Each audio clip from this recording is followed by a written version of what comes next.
Hoje, nós estamos no segundo capítulo do livro do Gênesis.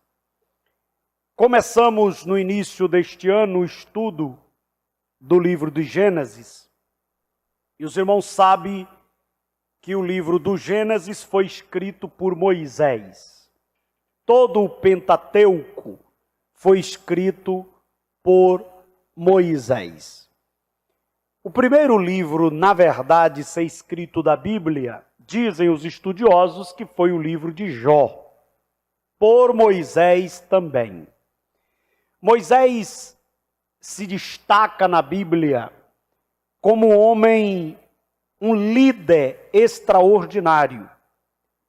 Mas quando nós estudamos o livro do Gênesis, nós observamos a profundidade da revelação que Deus deu a Moisés a respeito de todo o processo da criação e da história da humanidade.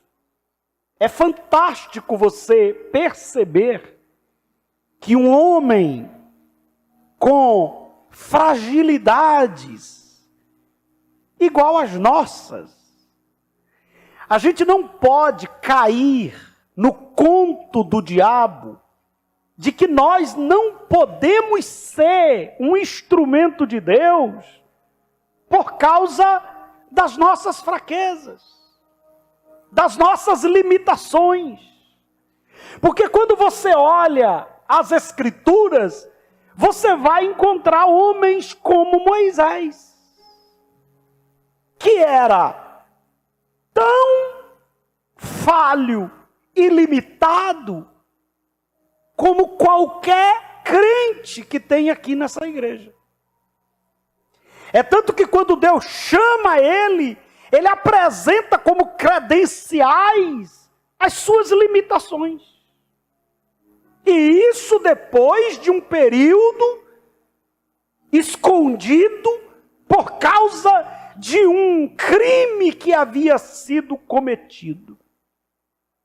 Mas esse homem se entrega a Deus de uma forma tão total que Deus se revela a ele e leva ele ao nível de profundidade de revelar para nós que temos hoje o privilégio de ter as Sagradas Escrituras à nossa disposição, como foi que Deus criou e formou todas as coisas. Moisés não estava lá, mas o Deus de Moisés estava, fez e revelou a ele.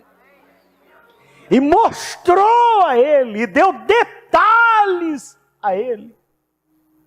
Esse Moisés, que recebe de Deus a revelação do início, depois tem o privilégio de escrever o Êxodo, que é a saída do povo de Israel, e Moisés se destaca, como veremos, um grande legislador. Não só um homem extraordinário na arte da liderança. Não é fácil liderar. Você não pode ser muito duro, você não pode ser muito mole, você não pode ser muito aberto, você não pode ser muito fechado, você não pode ser muito amoroso, você não pode ser muito racional. Você não pode fazer tudo que o povo quer, mas você também não pode ser insensível. Não é fácil liderar. E Moisés lidera uma multidão de mais de 3 milhões de pessoas. Mas Deus também revela a ele as leis, e ele se torna um homem extraordinário. E eu gostaria, antes de adentrar no capítulo 2, de dizer a você, anime o seu coração, porque apesar das suas limitações, Deus conta com você. Deus não chama perfeitos. Deus não chama preparados. E vou lhe dizer por quê. Primeiro, que não existe perfeito. Segundo, que não existe ninguém preparado no aspecto humano para fazer a obra de Deus. Quer ver uma coisa? Pegue alguém que tem mestrado, PhD e todas as formações e entregue esse altar aqui e diga, dê a doutrina hoje para os irmãos. Não tem. A pessoa sente o peso da responsabilidade de uma tal forma que às vezes nem falar direito sabe. Mas lá na profissão dele é fera, mas aqui tem que ter graça. Aqui tem que ter chamada. Aqui tem que ter unção de Deus. Então não existe ninguém preparado, humanamente falando, para dizer, não, eu estou pronto. Não existe. Todos os homens e mulheres que Deus chamou, olharam para si mesmo e disseram, Senhor, como? Deus disse, não se preocupa. Eu vou com você, eu estou com você, eu dou graça a você, eu encho você, eu ajudo você. Olhe para esse irmão com todo carinho e diga para ele, não acredite no conto do diabo. Você não é perfeito, mas tem chamada. Você é limitado, mas tem chamada. Você é falho, mas Deus vai te usar. E Paulo revela isso, para que a excelência não seja nossa, é dele. O vaso é de barro, mas o segredo não é o vaso, é o tesouro que está dentro do vaso. E no capítulo 2, que é a sequência do capítulo 1, quando Moisés, ele, por esta revelação extraordinária de Deus, traz para nós estes detalhes da criação. E hoje eu gostaria de pensar sobre esta temática, o Deus extraordinário. O Deus extraordinário. No estudo do capítulo 1, nós ministramos sobre o Criador. Hoje nós iremos falar sobre este Deus extraordinário, baseado no capítulo 2 de Gênesis. A primeira coisa que eu gostaria de destacar neste capítulo, dentro desta temática, é a satisfação e descanso. Repita comigo, satisfação e descanso. É fantástico como Deus nos dá lições tão preciosas. Deus criou todas as coisas, usou a palavra e fez acontecer do nada, como nós estudamos no capítulo 1. Do nada. Deus fez surgir do nada tudo que existe. Agora, nesse texto, depois que ele fez tudo, e aqui há o complemento do capítulo 2, Deus fica contente com o que faz. Deus olha para o que fez e fica feliz. E fica realizado. E eu não podia deixar de pensar sobre isso. Porque é claro que existe uma distância muito grande entre Deus e o homem. O homem é imperfeito, Deus é perfeito. O homem é limitado, Deus é ilimitado. Então, nenhuma comparação. Mas, observando esta perspectiva da satisfação, eu não podia deixar de pensar isso aqui com os irmãos. Existem pessoas que nunca estão satisfeitas com nada, apesar de ter tudo para estar satisfeito. Existem pessoas que vivem uma cobrança surreal de si mesmo. Ele consegue fazer, por exemplo, tem mulheres, consegue fazer uma comida maravilhosa, todo mundo elogia, mas ela não está satisfeita. Não, porque uma pitada, se botasse assim mais dois grãos de sal a mais. E todo mundo está dizendo, não, está uma delícia.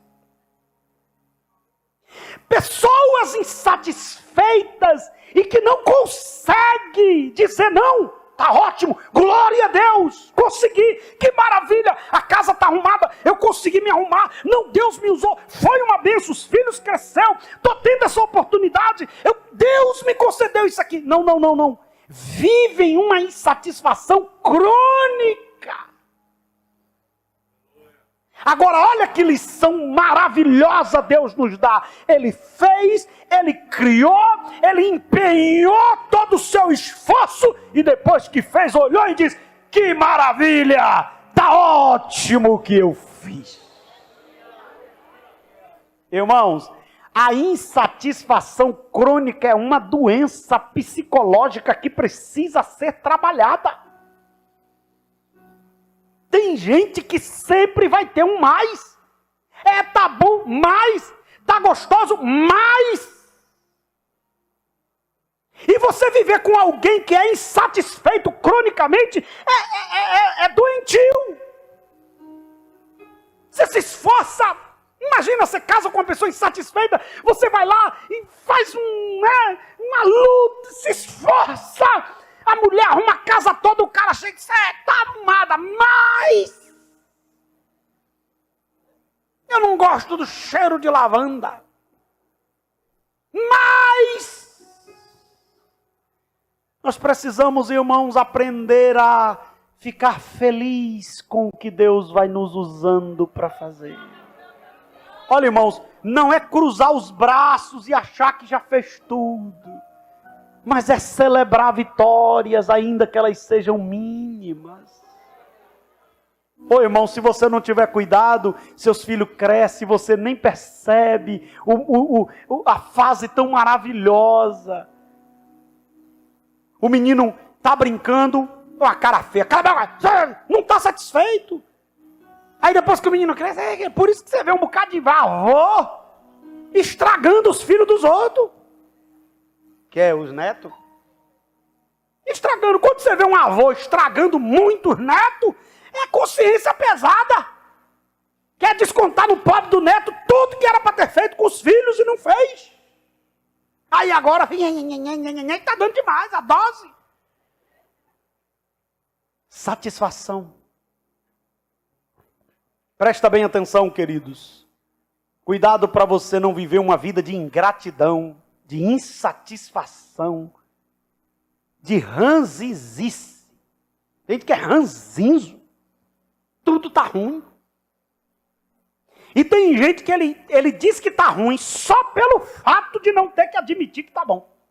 Ele já desenvolveu uma tese de que tem que ter alguma coisa ruim, que mesmo estando bom, ele tem que dizer que está ruim, e se alguém disser, me aponte algum erro, ele diz, deve ter, porque não tem nada perfeito. Olha que desgraçado. Satisfeito. Olha para esse irmão que está do teu lado e diga, aprenda a ficar feliz com o que Deus está te usando a fazer. Aprenda. Não sabia cozinhar, fez o arroz, ficou bom. Celebre. Que maravilha, que delícia. Não, eu acho que até a comida começa a ficar atribulada. Eu não quero ficar na mão desse cara não. Quando vai pegar o feijão diz, é doido, pai, eu vou encruar. Deus faz e fica satisfeito. Fiz um negócio lá, aí Deus chega no céu. Pensa se Deus fosse um bocado de ranzinho que tem, chegava no céu, fiz lá um negócio de um sol lá, fiz uma lua lá doida lá, eu joguei lá, apareceu, deixei lá para eles se virarem. Gente que é assim. E não tenha isso como seriedade. Não tenha isso como um querer a excelência. Não é disso que eu estou falando. Eu estou falando de pessoas que nunca chegam ao ponto de dizer, que bênção. Tem gente na igreja que a gente que lidera, se ficar olhando para o que eles falam e julgam, você vive infeliz, você vive depressivo, porque nunca está bom. Se o culto termina no horário, misericórdia, parece que o pastor hoje está frio, viu? Está frio. Mas 8:55 o homem já estava encerrando, acho que ele estava com vontade de ir para casa. Será que tem algum jogo hoje?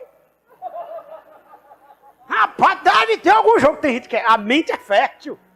Tem algum jogo, acho que é o Palmeiras. Acho que é o Palmeiras. Olha aí, menino, olha aí. Aí se demora, mas rapaz, o homem chegou com vontade de falar, viu? Misericórdia, como é que fala desse jeito? Se o fogo cai, é uma zoada, não é estudo não, não é estudo não. Isso aqui é o culto, é doutrina, é Pentecoste. Se dá estudo, falta fogo. Entendeu? Falta o fogo. Porque tem gente que não se satisfaz com nada. Quando eu estava hoje preparando essa palavra, o Senhor ministrou isso fortemente ao meu coração. Um Deus perfeito que depois de fazer o que Ele fez, olhou e diz, gostei, tá bonito, tá ótimo, excelente. Dá para você elogiar teu marido, minha irmã? Tá ótimo, né? O filho melhorou, tá? Dá para você elogiar sua esposa? Dá para você elogiar seus filhos? Dá para você ser justo? Dá para você ficar feliz? Você não está percebendo que essa insatisfação está te tornando uma pessoa insuportável? Está afastando as pessoas de você? Está adoecendo você? Aprenda a sorrir, aprenda a agradecer. Quem anda comigo, sabe, se eu consigo fazer, quando eu chego no lugar, eu sou obrigado, Senhor, eu já acordo assim, quando eu levanto, que eu bato o pé no chão, obrigado, Senhor, eu estou vivo, glória a Deus, aleluia, que maravilha, oh Deus, que maravilha, um sol, oh que sol maravilhoso, oh que delícia, oh meu Deus, consegui, fiz isso aqui, aleluia, venci, a maratona não foi fácil, mas eu consegui isso aqui, Senhor, o Senhor me guardou, que maravilha, que ótimo. O diabo quer que você viva uma insatisfação crônica, sempre tentando arrumar um defeito para poder não justificar, não agradecer e não reconhecer.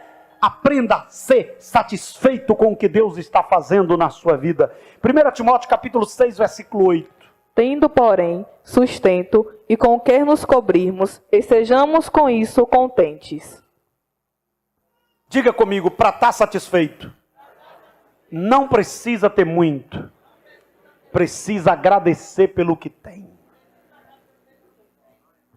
Lê o texto de novo, olha a profundidade desse texto. Tendo, porém, sustento tendo, porém, sustento, tendo, porém, comida. Pronto, então eu vou fazer uma perguntinha aqui. Quem teve alguma coisa para tomar café hoje, antes de vir para o culto? Ok. Quem tem certeza que chegando em casa tem alguma coisa para comer, para não dormir com a barriga vazia? Então você já passou no primeiro teste de ficar satisfeito. Segundo. E com que nos cobrirmos. E com que nos cobrir. Pronto. Quem tem roupa aqui? Quem está vestido? Quem tem um lençolzinho para quando chegar em casa, né, passar a noite? Quem tem? Você já passou no segundo teste para estar satisfeito. E sejamos com isso contentes.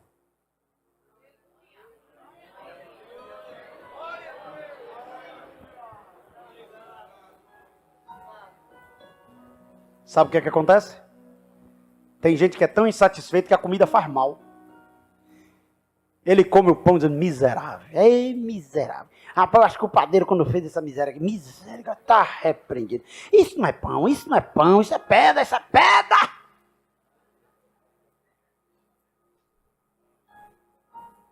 Agradecer pelo que tem.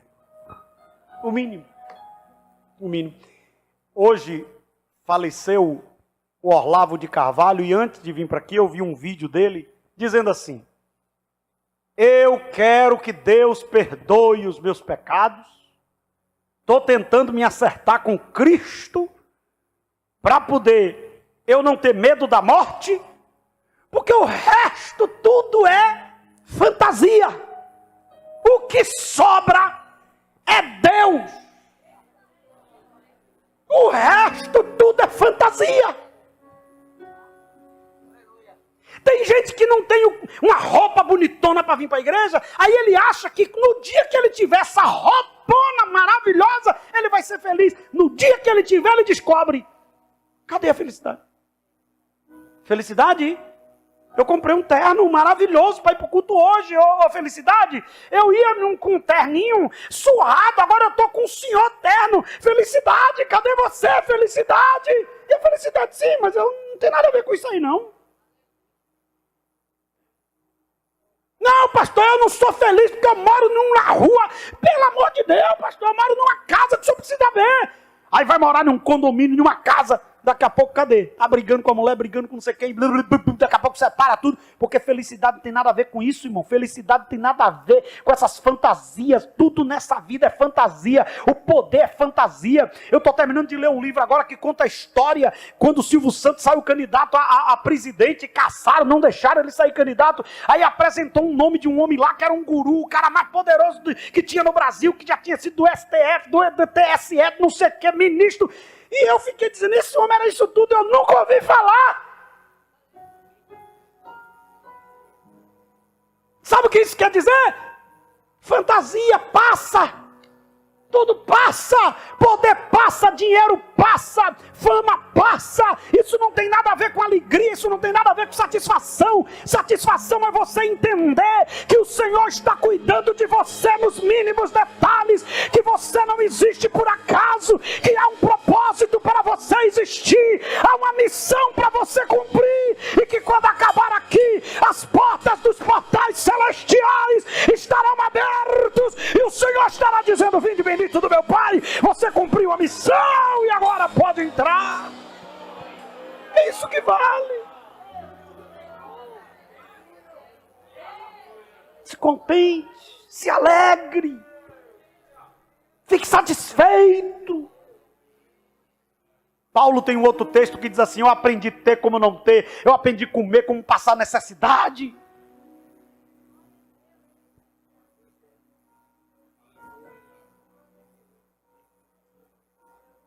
Se a gente soubesse o quão, porque na verdade a gente tem hora que esquece o quão passageiro nós somos, a gente agradecia mais, sorria mais, aproveitava mais.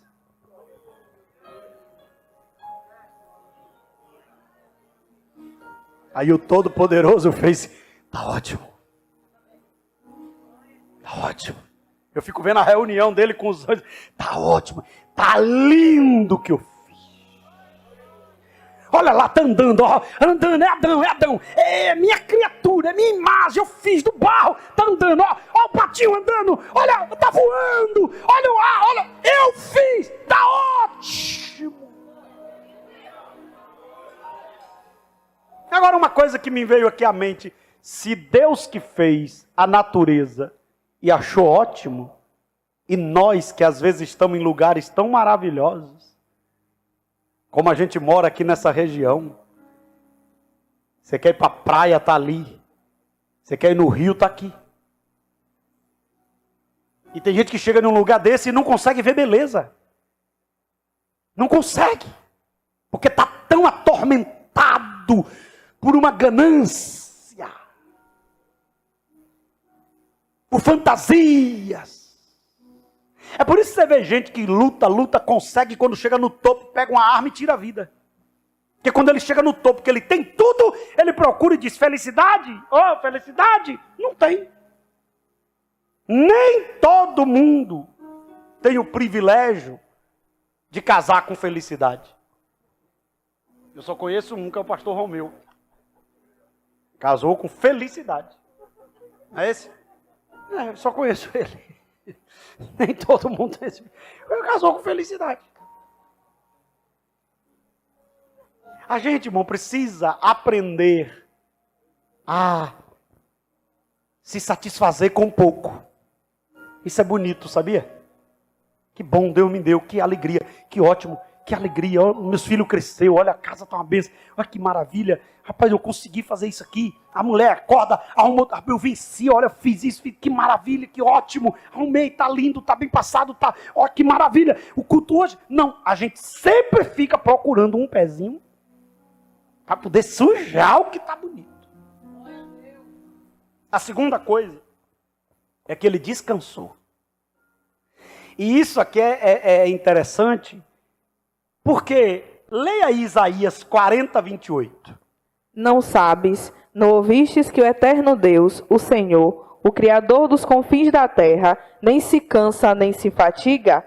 Não há esquadrinhação do seu entendimento. Não se cansa, Deus não se cansa, mas quando ele terminou de fazer tudo, ele fez o quê? Descansou. Presta atenção, irmãos, isso aqui é didática. Isso aqui é pedagógico. Isso aqui é Deus nos ensinando. Vida não é só trabalho. Tem que ter o momento do descanso, tem que ter o momento de relaxar, tem que ter o momento de desfrutar. Eu coloco aqui no final que tem gente que é o seguinte: tem gente que ou trabalha demais ou descansa demais. Tem gente que a vida dele é um descanso. Ele já acorda dizendo, hoje é o dia do descanso. Hoje é o dia do descanso. Segunda-feira, terça-feira, o descanso continua. Quarta-feira, rapaz, o descanso. Deus é fiel. Pronto, aí é preguicite aguda nos ossos. Já tem gente não, que para ele a vida é trabalho. Irmão, tem gente que é tão atribulado pelo trabalho, hoje já está classificado como uma doença psiquiátrica. Uma pessoa viciada no trabalho. Ele só quer trabalhar, ele trabalha. Tem gente que trabalha que não tem tempo nem para servir a Deus. Será que Deus está satisfeito? Você trabalhar tanto e não ter tempo de servir a Deus? Qual é o fim dessas pessoas que começam a dizer que está trabalhando tanto e não tem tempo de servir a Deus? Qual é o fim?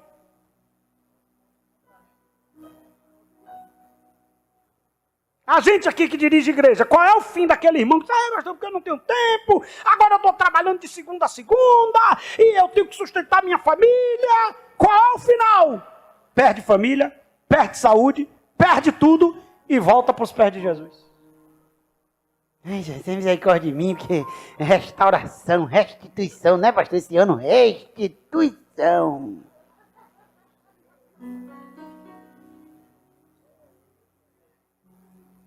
Tem gente que trabalha tanto, não tem tempo para a família. Eu costumo dizer que tem umas viuvinhas aí que o marido vai morrer, vai ficar novinha. E semi-nova, porque praticamente não foi usada.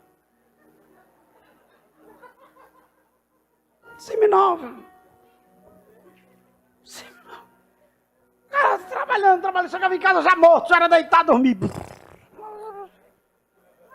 A mulher olhava e dizia, eu não vou nem falar nada, porque está quase morrendo. Ô meu filho, você está trabalhando tanto assim para quê? É para dar alguma coisa para minha família. Aí dá um piripá, puf, morreu. E aí? Pronto. Vai vir alguém para ver a viuvinha que está nova, semi-nova e rica. Aí eu costumo dizer que viuvinha nova, semi-nova e rica, até o choro é diferente. Outro Jesus, rápido.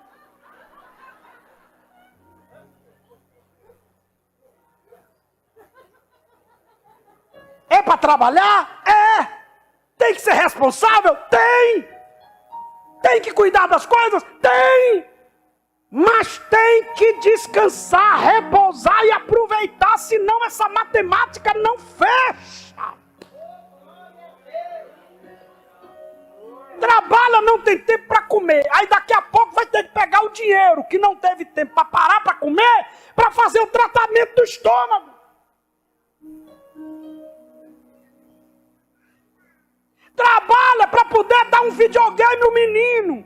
E não tem tempo para o menino. Aí daqui a pouco vai ter que pegar o dinheiro para pagar o advogado, para soltar o menino, porque o menino revoltado com a ausência do pai se misturou com gente ruim.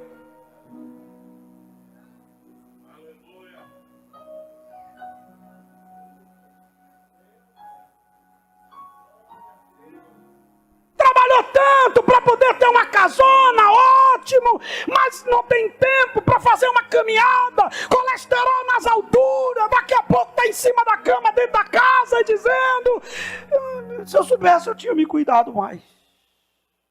Aí o Todo-Poderoso, o Deus extraordinário, fez tudo sem precisar descansar. Eu não sei como foi esse descanso, deitou na rede e disse, que lindo, que ótimo, hoje é o dia do descanso. A gente está vivendo uma situação tão frenética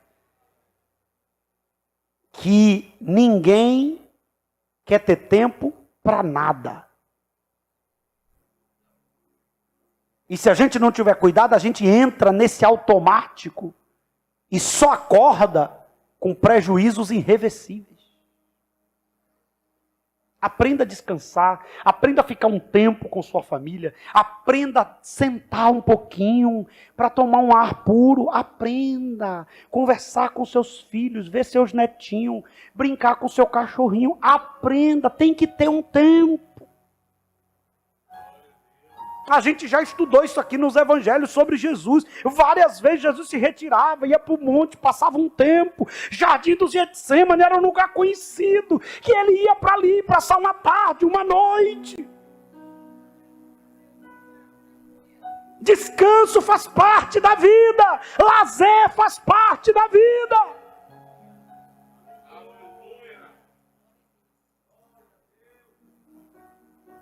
Tem gente que sabe quando descobre isso aí?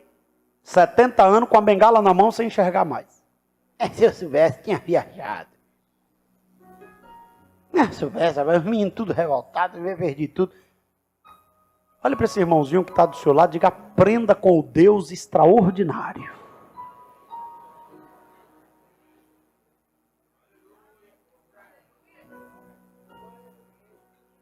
Nós não somos uma máquina. Temos que descansar, desfrutar. Deus santificou tanto o trabalho como o descanso. E a gente aprende isso estudando o capítulo 2. Logo na introdução, você vê Deus de uma forma tão extraordinária, mostrando que é santo tanto o trabalho como o descanso. Tem que ser associado. Vamos andar. Precisamos entender o propósito e a finalidade do sábado, para não haver distorções doutrinárias, como existe. E a gente vai entender isso aqui. Primeiro, o sábado foi um sinal entre Deus e Israel. Deus, no último dia da criação, ele descansa, santifica o sábado, mas você não vai encontrar nenhuma obrigatoriedade fora a nação de Israel, a partir do Êxodo, a guardar o sábado. Não existe nenhuma ordenança de Deus, a não ser para a nação de Israel, a partir do Êxodo, para guardar o sábado. Era um sinal, Deus coloca como um sinal entre ele e aquela nação, como aquele povo diferenciado entre as nações que existiam. Olha Êxodo 31:13. Tu, pois, fala aos filhos de Israel, dizendo, certamente guardareis meus sábados, porquanto isso é um sinal entre mim e vós nas vossas gerações, para que saibais que eu sou o Senhor que vos santifica. O cristão não é obrigado a guardar o sábado, mas entender, neste caso, o propósito do descanso. Presta bem atenção. Nós não temos, à luz da Bíblia, nenhuma obrigação da guarda do sábado.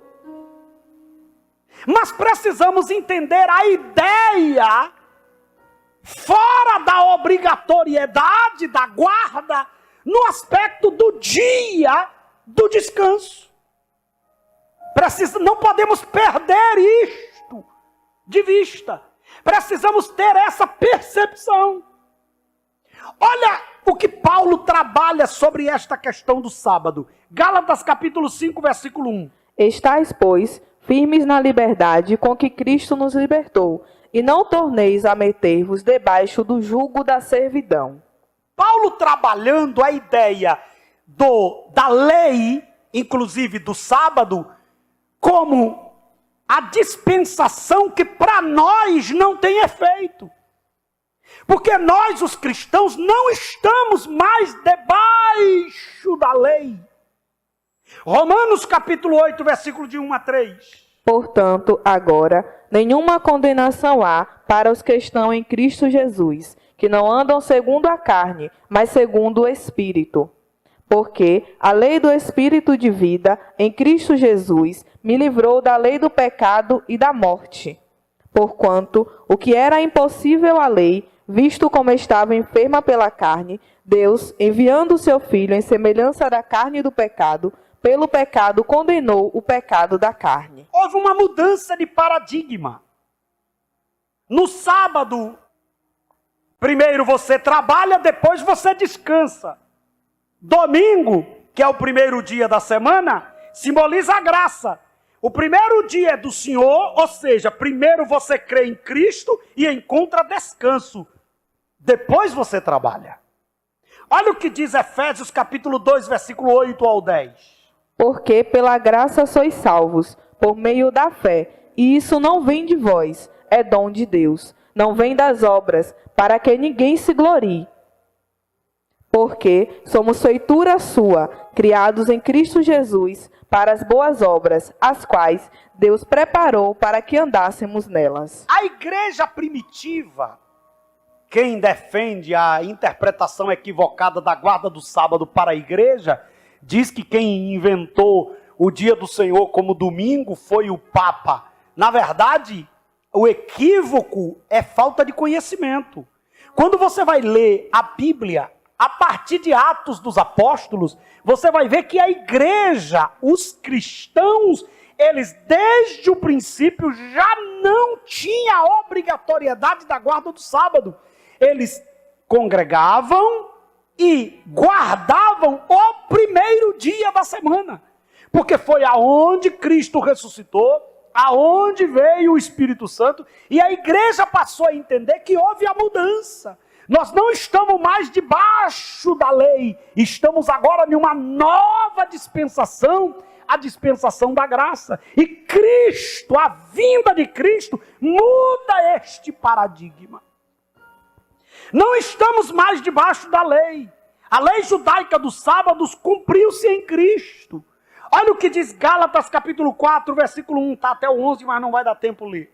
Digo, pois, que todo o tempo em que o herdeiro é menino, em nada difere do servo, ainda que seja senhor de tudo, mas está debaixo de tutores e curadores até o tempo determinado pelo Pai. Paulo aí está usando esta figura de linguagem para mostrar que o tempo chegou, Jesus veio, já não estamos mais sobre a tutela da lei. Olha o que diz Colossenses 2, 16 e 17. Portanto, ninguém vos julgue pelo comer, ou pelo beber, ou por causa dos dias de festa, ou da lua nova, ou dos sábados, que são sombras das coisas futuras, mas o corpo é de Cristo. Deus extraordinário concluiu a criação. Deus não deixou nada e nem deixa pela metade. Toda a obra da criação foi concluída por Deus. E que no sétimo dia ele descansou de tudo que fizera. Filipenses capítulo 1, versículo 6. Tendo por certo isto mesmo, que aquele que em vós começou a boa obra, a aperfeiçoará até o dia de Jesus Cristo. Deus não deixa nada pela metade. Quando ele fez, ele descansa no último dia e diz: está feito, está pronto, está acabado, não precisa mais de nada. Olha quanto tempo tem o universo, tantas situações que aconteceu e as coisas continuam fluindo, apesar do homem, que depois se volta contra Deus depois do pecado e se volta contra a própria criação. Se você observar, muitas das tragédias naturais que acontecem no mundo é resultado do homem no pecado que se volta contra a natureza e ela reage. Mas mesmo diante disso tudo, a natureza está aí, a coisa está fluindo, está andando. Deus completou, fez e de forma perfeita. Olha para alguém que está perto de você e diga: Deus vai fazer de forma completa a obra que começou em você. Não ficou nada por fazer.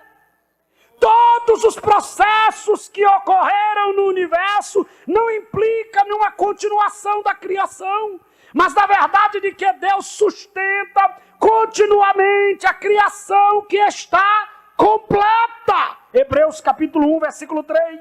O qual, sendo o resplendor da sua glória e a expressa imagem da sua pessoa, e sustentando todas as coisas pela palavra do seu poder, havendo feito por si mesmo a purificação dos nossos pecados, assentou-se à destra da majestade nas alturas. Está tudo feito e sustentado pela palavra. Pronto. Tudo pronto, sem necessidade de complemento. João capítulo 19, versículo 30. E quando Jesus tomou o vinagre, disse: está consumado. E, inclinando a cabeça, entregou o Espírito. Deus, quando faz perfeito e deixa pronto. Esse é o Deus extraordinário que nós servimos. Aí, o Deus tão extraordinário e poderoso, que criou o universo, como nós falamos na outra semana, ou no outro estudo, cada dia o que ele criou. Agora Deus diz: eu preciso de alguém para coordenar tudo que eu criei. Eu agora preciso de alguém para administrar o que eu criei. É o mordomo. Adão foi o primeiro mordomo. O que é o mordomo? É aquele que cuida, é aquele que administra, mas não é o dono. Mas ele tem legalidade para resolver, para cuidar, para administrar. Deus criou tudo e viu que não tinha ninguém para administrar, para cuidar. Gênesis capítulo 2, versículo 15. E tomou o Senhor Deus o homem e o pôs no jardim do Éden para o lavrar e o guardar. Como um Deus extraordinário, teve uma ideia de criar o homem para tomar conta do que ele havia criado. Ninguém pode bater no peito e dizer que é seu. Eu e você só somos um mordomo passageiro. Já percebeu que tem gente que briga por causa de um pedaço de terra, morre a terra, leva? É meu. Aí dá um piripaque, morreu. Levou? A terra continua lá, no mesmo lugar. Tem como arrancar, mudar de lugar, transferir? Não, está lá, no mesmo lugar. Porque nada é nosso. Olhe para o seu irmãozinho e diga: nada é seu. Você só é mordomo. E diga para ele: por um tempo.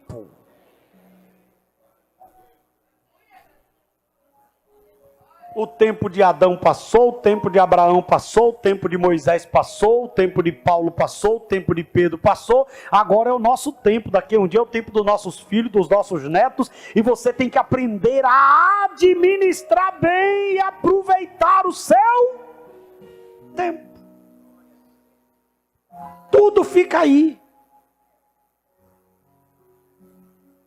Tem um ditado antigo que diz que caixão não tem gaveta.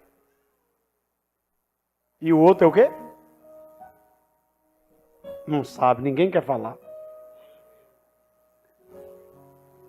Tem gente que pensa que tem tudo. Por isso que eu vi hoje um vídeo do filósofo que morreu dizendo não tem nada, tudo é fantasia, fica tudo aí. Cara, tem um ciúme. Eu vi essa semana um camarada, um pastor contando um exemplo, que ele tinha uma sofona, parece que é uma vitrola. E ele era muito ciumento com essa vitrola, ninguém podia tocar nessa vitrola. Aí ele chegou em casa e encontrou o irmão dele chegou lá e mexeu na vitrola e tirou tal, e botou e estava ouvindo lá. E ele se zangou, ficou pirado com isso, que absurdo, quem mandou você trocar na minha vitrola? É minha vitrola, e pá, e tal, aquela zanga toda. Aí o irmão saiu, não sei se foi no mesmo dia ou no outro dia, o irmão bateu o carro e morreu.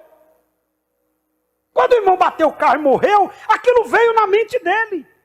Que ele percebeu que o mais importante que ele tinha não era a vitrola. Era o irmão dele. Mas ele já estava brigando com o irmão por causa da vitrola. Foi o que ele fez?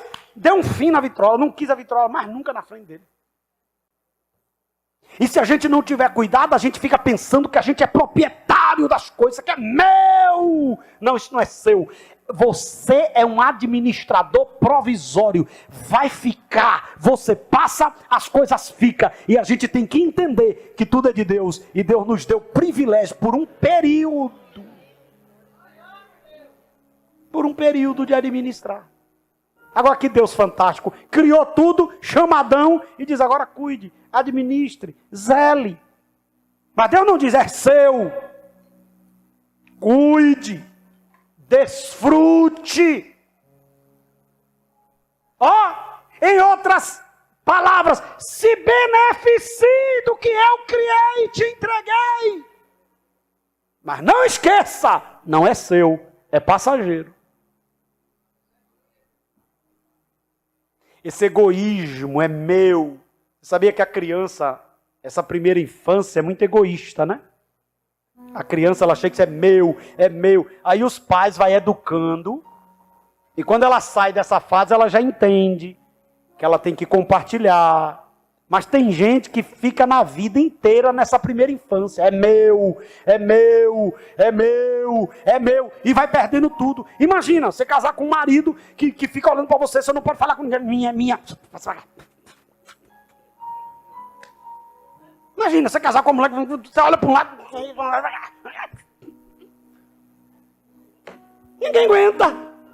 Ninguém aguenta essa ideia, que é meu.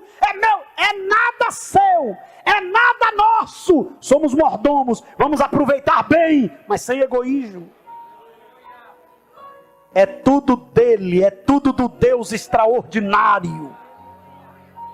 Agora é uma parceria, né? O homem planta, cuida da terra e Deus faz a semente brotar. Deus manda a chuva, Deus dá saúde. Então olhe para o seu irmãozinho e diga, é uma parceria que está dando certo. Diga para ele, você só chegou até aqui por causa dessa parceria. Diga para ele, você dorme, ele te acorda de manhã. Ele te dá o fôlego de vida para respirar.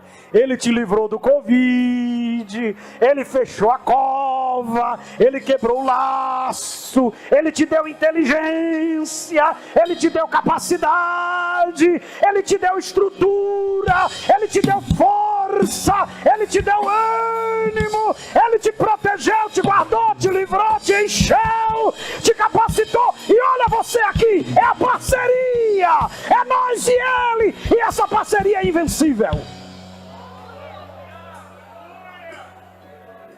Ora calamanchore calabaxa. Olha para o teu irmão com autoridade e diga, não deixa acabar essa parceria, não deixa acabar essa parceria, porque no dia que acabar a parceria e você ficar sozinho, você morre. No dia que acabar a parceria, você planta e a semente não nasce. No dia que acabar a parceria, a chuva não cai, as forças vão embora, o ar não chega, Mas enquanto tiver parceria, 1000 cairão ao teu lado, 10.000 à tua direita, mas tu não serás atingido. Somente com os teus olhos olharás e verás. Bendito serás ao entrares, bendito serás ao saíres.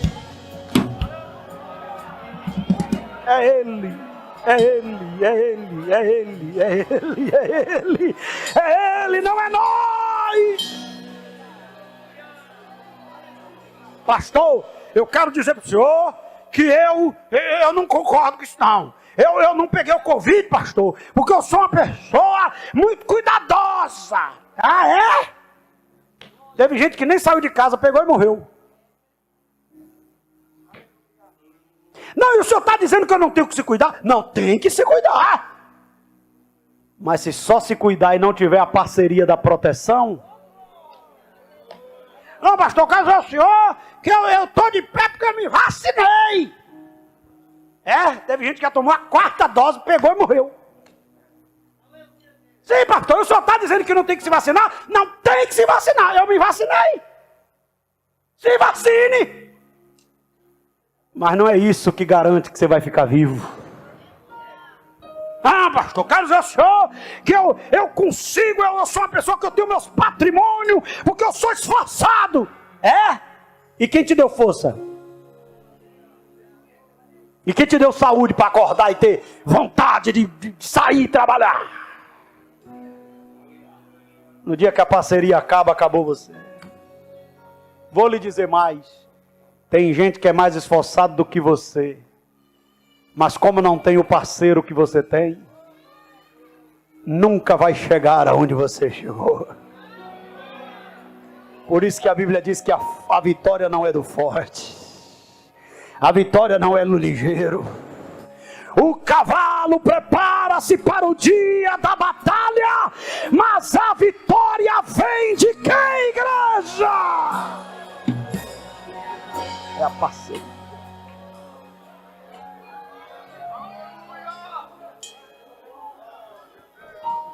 Então diga para alguém, aponte o dedo de profeta para alguém, diga: você não está vendo, mas é Ele que está por trás. É Ele que está lá empurrando. Quando você diz agora eu caio, Ele te anima. Quando você não tropeça, Ele te levanta. Quando você diz eu não tenho força, Ele te dá ânimo. Quando você diz eu não vou aguentar, você vem na casa dele e Ele te anima, Ele te sustenta, Ele te fortalece, Ele te guarda. E esta noite Ele está dizendo: sou eu que sou extraordinário e eu sou o teu parceiro. O parceiro.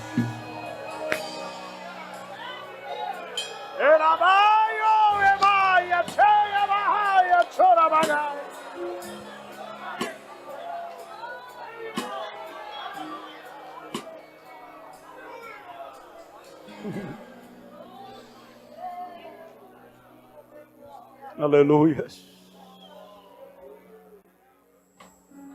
1 Coríntios 3:9. Porque nós somos cooperadores de Deus, vós sois lavoura de Deus e edifício de Deus. Nós somos só inquilinos, irmãos. Desfrutamos da casa, mas a casa não é nossa. Eu moro numa casa muito boa, mas não é minha. Sou inquilino. Eu não sou dono da casa. Eu moro, desfruto, gosto, acho bonita, mas não sou dono. E o pior, tem gente que passa e pensa que eu sou dono. Rapaz, a casa do pastor. Não, eu só sou inquilino. Olha para o seu irmão e diga: tem gente que você pensa que é dono. Tem gente que pensa que você é dono. Diga para o seu irmão: tem gente que pensa que você é o cara. Mas você sabe que é só inquilino. Ela macanchorevas.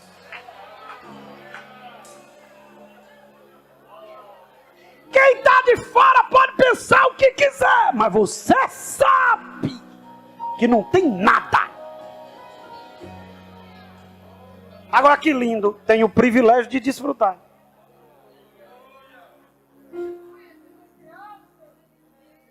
Olha para o seu irmãozinho e diga assim: tudo é dele, mas quem desfruta é você. Mas é dele, é para ele. é por Ele, é para Ele. Todas as coisas. Salmo 144, 4. O homem é semelhante à vaidade. Os seus dias são como a sombra que passa.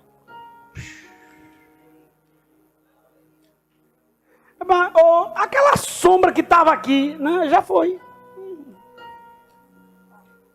Passou. Quando eu vejo gente arrogante, prepotente, na minha visão, eu não consigo compreender o que é que leva um ser humano a ser arrogante e prepotente. Olha, irmão, sabendo que ninguém sabe se vai ter um outro dia. Ninguém sabe. Ninguém aqui sabe se terá uma outra terça-feira. Ninguém. Ninguém aqui sabe se amanhã terá o dia. Ninguém. Tudo fica, mas tem gente que engoliu o rei com trono e tudo. Tem gente que não tem um rei na barriga, não. É já o trono. Orgulho, arrogância, prepotência. Sabe o que é isso? Gente que não tem nada e vive como se tivesse tudo. Mas não tem nada.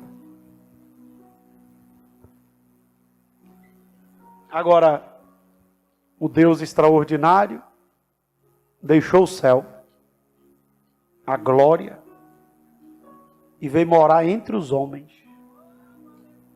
Morreu em morte de cruz. Andou e foi em todos os lugares. Comeu na casa de pecadores. Pagou o preço por nós, para que tivéssemos o direito de vida eterna. Paulo diz o que em Filipenses? Pelo que ele não se usurpou de ser igual a Deus, mesmo sendo, mas desceu, se humilhou. Por isso Deus o exaltou soberanamente e lhe deu um nome que está acima de todo nome.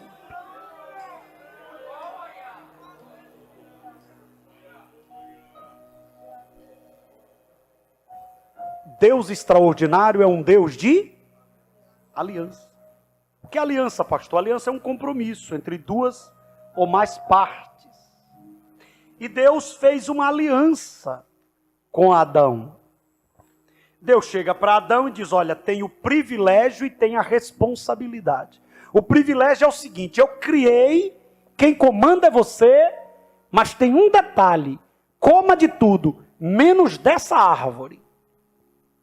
Fechado? Você tem o privilégio, você administra, você dá o nome dos animais, você colhe, você come, é seu. Mas tem uma exigência.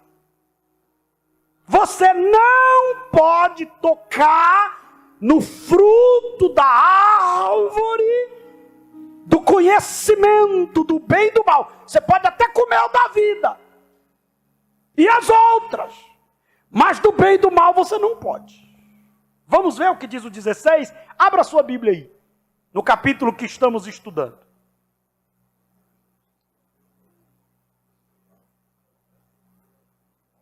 O versículo 16 diz o quê? E ordenou o Senhor ao homem dizendo, do jardim comerás livremente. Agora, olha o 17. 1, 2, 3 já. Mas do bem e do mal, dela não, porque no dia, certamente,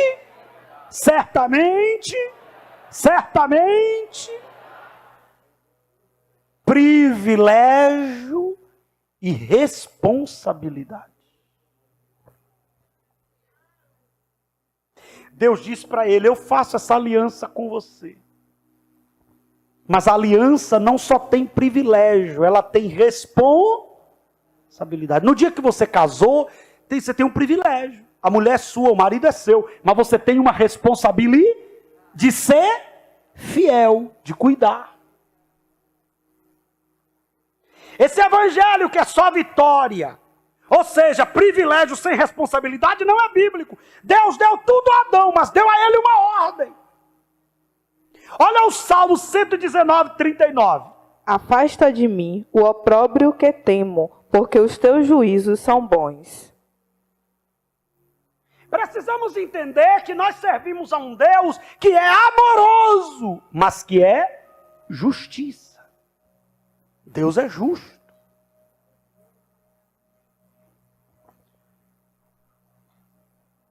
Ô pastor, mas por que é que Deus colocou aquela bendita árvore, sabendo que o homem podia desobedecer?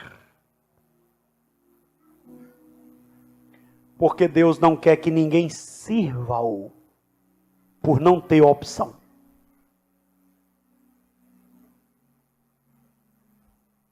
Deus não quer que você venha para o culto porque não tem outro lugar para ir. Deus não quer que você jejue porque não tem o café da manhã. Tem gente que acorda, olha assim. Só tem isso? Hoje é jejum.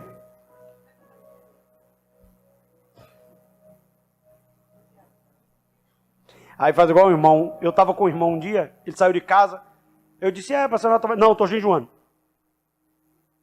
Aí a gente foi visitar um irmão que tinha uma padaria. Lembro como hoje, a gente chegou na padaria, o irmão pegou aquele pãozinho quente, irmão, quente, pegou aquela manteiga, não é margarina, manteiga, passou, botou lá, pressionou e me deu. Pastor, o senhor que eu quero. Aí eu disse, e o irmão disse, não, ele está jejuando.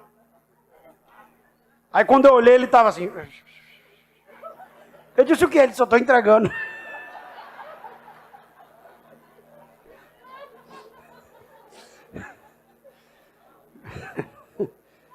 Ou seja, eu só jejuo enquanto não tiver. Então tem pessoas que ele quer servir a Deus. Não, eu estou para a igreja hoje porque eu não tenho mesmo o que fazer. Rapaz. Esse lugar aqui não tem opção. Ficar nessa casa uma quintura terrível. Na igreja tem um ar-condicionado, tem um banco confortável. Deus vai te provar uma hora dessa. Aí Deus chegou para Adão e disse, não, eu dou tudo, mas tem aqui é o teste. No dia que você comer isso aqui, você conhece tudo, mas você morre. Você vai saber o bem e o mal, ó. Você vai ter consciência. Sabe o que Deus está dizendo? Você está vivendo na inocência. Mas se você comer, você vai para a consciência, mas tem a morte. É uma escolha. O que é que você escolhe? Tem gente escolhendo morrer. Em nome da liberdade. E isso é perigoso.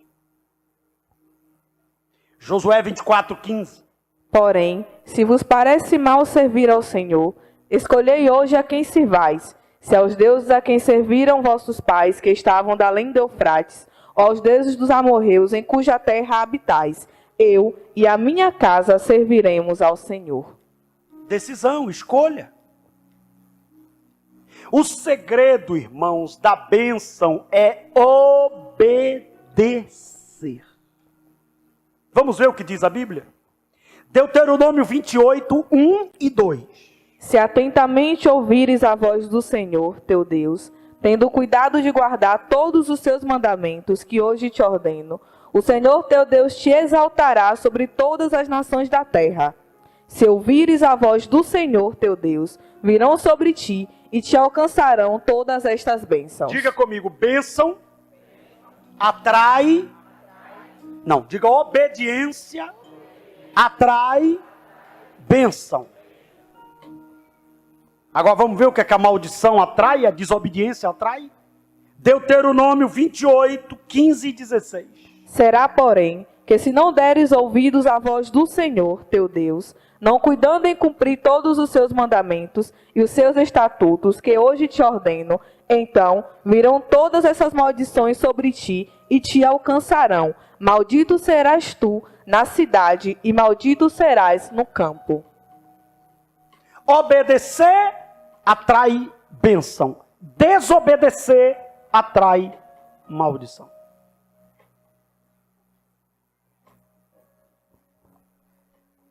Não viva uma vida de desobediência.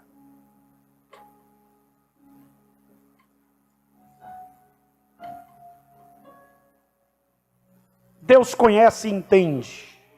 Diga comigo, Deus conhece e entende. Olha para uns dois irmãos, diga, Deus lhe conhece e lhe entende.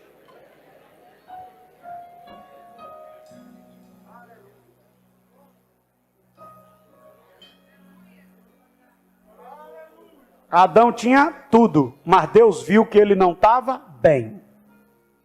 Tem gente que olha pelo que você tem e julga e condena você, mas Deus conhece você nos detalhes e te entende.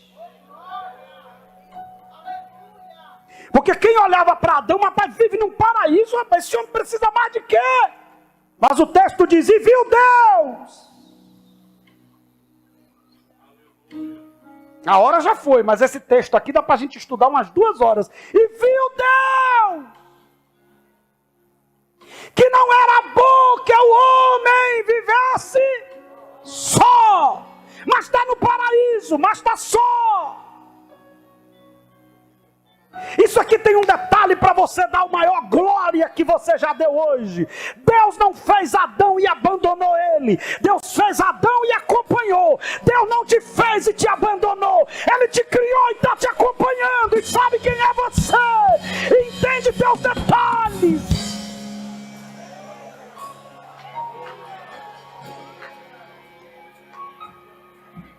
Aleluias. Deus podia jogar na cara de Adão, rapaz, você não tinha nada. Deus podia chegar para ele, rapaz, você não tinha nada. Quem era você, rapaz? Agora você mora num paraíso e fica com essa cara. Não, Deus olhou e disse, está faltando alguma coisa nele. E Deus é fantástico. Deus tem uma ideia brilhante. Deus diz, eu já sei o que é que ele precisa. Ele precisa de companheira. Irmãs, não é de fiscal, é de companheira. A pior coisa do mundo é quando você casa com uma mulher com dom de fiscal. Ela fiscaliza tudo, só não é companheira. Eu vou preparar alguém idônea,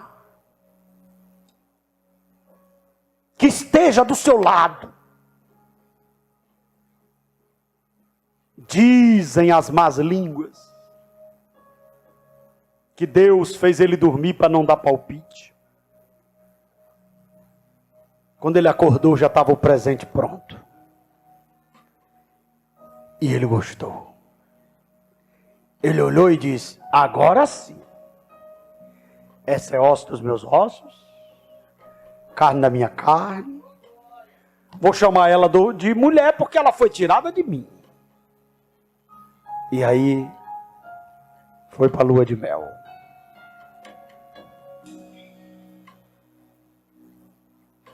Me escute. Talvez quem olha para você julga pelo que você tem ou não tem. Mas Deus entende o que você precisa. E Ele vai agir.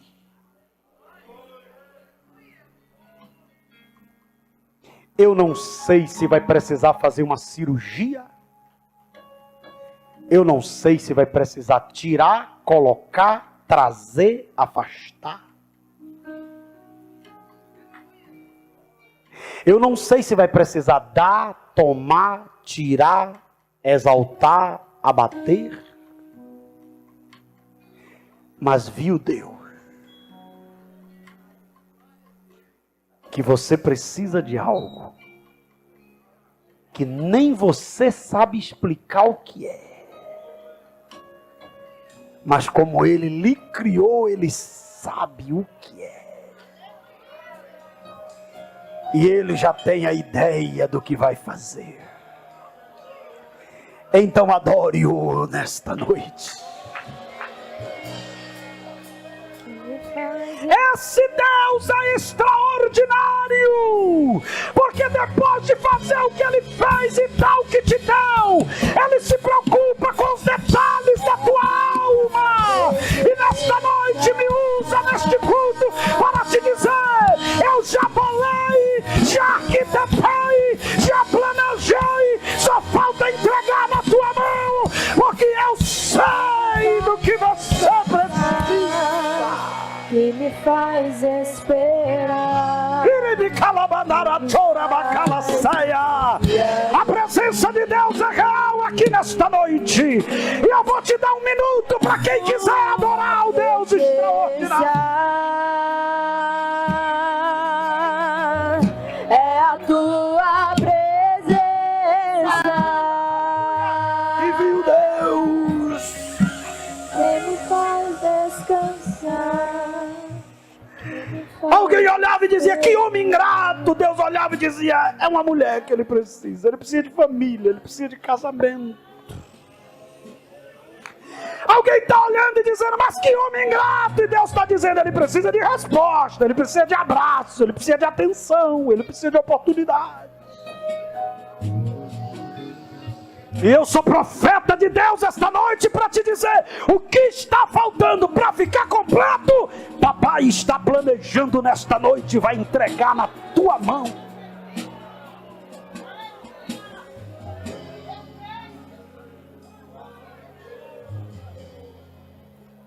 Fiquemos em pé. Presença. Ali Deus cria a família. Ali Deus cria a família. Que me faz descansar. Ali Deus cria o primeiro casamento, homem e mulher, Adão e Eva.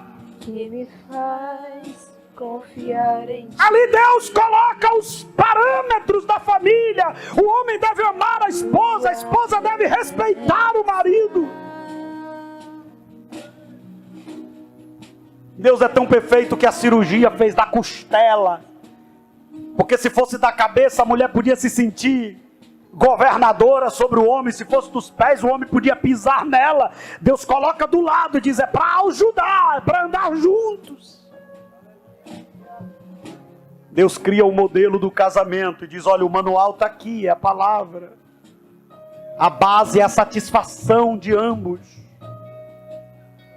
E o casamento é indissolúvel. Esse Deus é o Deus que você serve. Coloque a Bíblia sobre o banco, fique com suas mãos livres.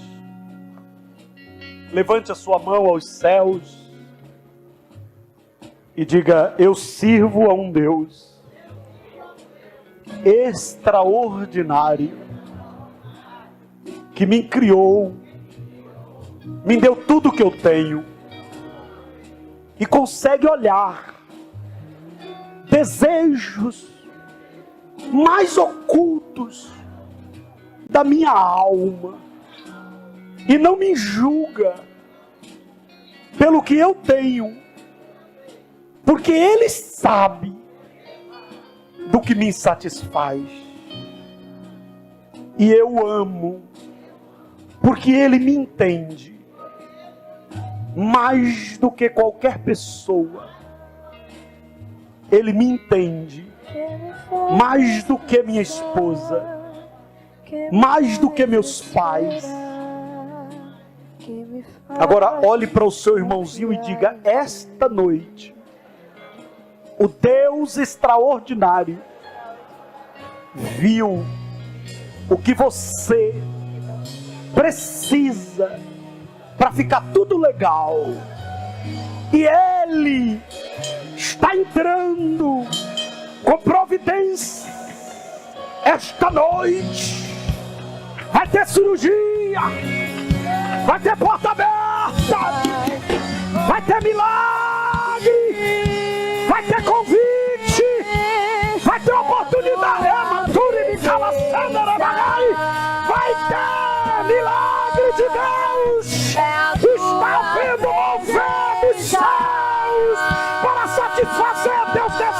desejos, porque eles estão conforme a palavra. Que me faz esperar. Olha Deus agindo. Que me faz. Olha Deus dizendo, bora lá, bora descer. Adão não tá legal, tá faltando algo em Adão. E o que é? Ele precisa de companheira. Deus está dizendo para alguém, eu vou te dar um casamento. Eu vou satisfazer teus desejos. Eu vou consertar tua família. Eu vou te dar oportunidades ministeriais. Eu vou abrir portas empresariais.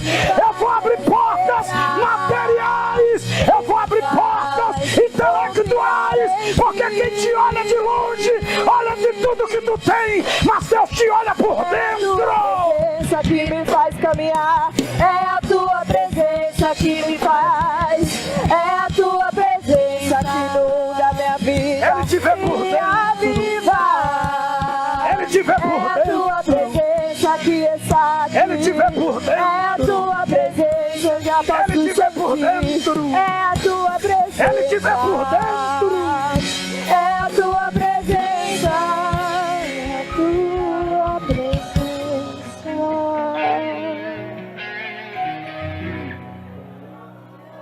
Aponte assim o dedo de profeta para o seu irmão, que essa noite aqui vai encerrar. Começa culto doutrina, termina culto profético. Ponta o dedo de profeta assim para ele e diga assim, ó, não se assuste. Deus vai te fazer dormir por um período, para só acordar quando o milagre estiver pronto. Mas ele viu e vai agir. E quem viver verá.